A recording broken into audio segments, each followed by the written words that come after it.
also, I think there's a lot of fatigue. I think there's also a reluctance to think seriously about what is it that makes a difference about having people all under the same roof. And again, I can point to study after study that can measure that there is a difference. Hands down, the greatest driver of productivity is helpfulness, which is people sharing information, which they do because, as you say, they trust each other. And they do that because they know each other, which means they have to have a certain amount of time to get to know each other as human beings. That requires a recognition on the part of management that some of the stuff that doesn't look like work nevertheless contributes to output, nevertheless contributes to productivity. And I remember, I've done all the academic research around this, but I can also remember running my first tech company in the US and hiring all sorts of very brilliant people who would come in and work diligently on very hard problems and go to the fridge in the kitchen and get their lunch out of the fridge and take it back to their desk and carry on working diligently in front of their screens and go home at night and thinking, well, this is a disaster. This is never, ever going to work like this. And finally, because I couldn't really think of what else to do, it was the first company I ran in the US. And I thought, well, we'd have to get to know each other. We can't expect people to just care about each other because, they're sitting next to each other. And so I thought, well, in London, when I ran my first business there, we'd all go to the pub at the end of the day and wait for the rush hour to subside. I was in Massachusetts. It's winter 9 months of the year. Everybody drives. There are no pubs.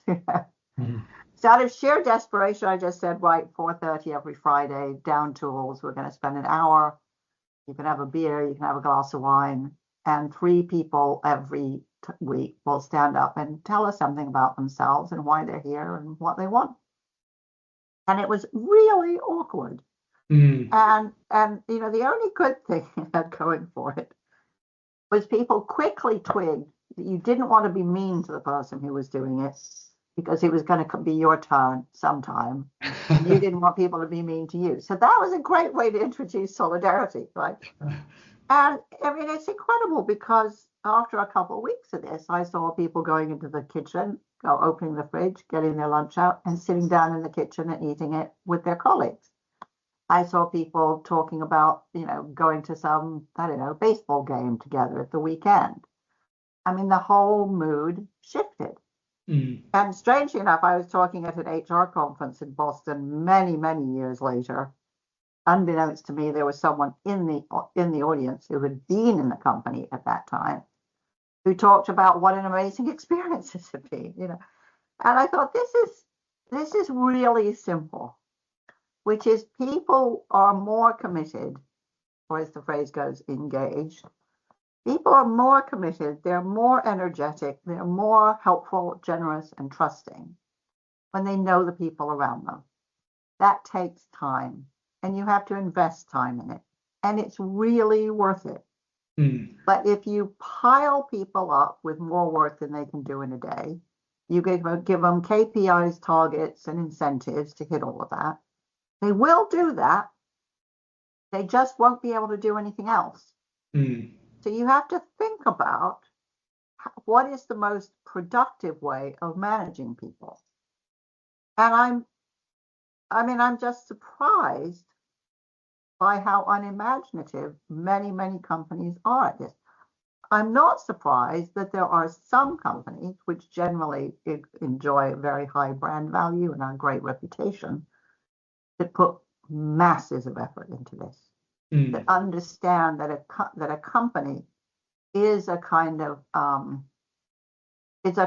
mini community. And it needs stewardship like any community does. And if you put something into that, you get an enormous amount out in terms of loyalty, trust, productivity, creativity, resilience when times are tough. But if you don't, you don't.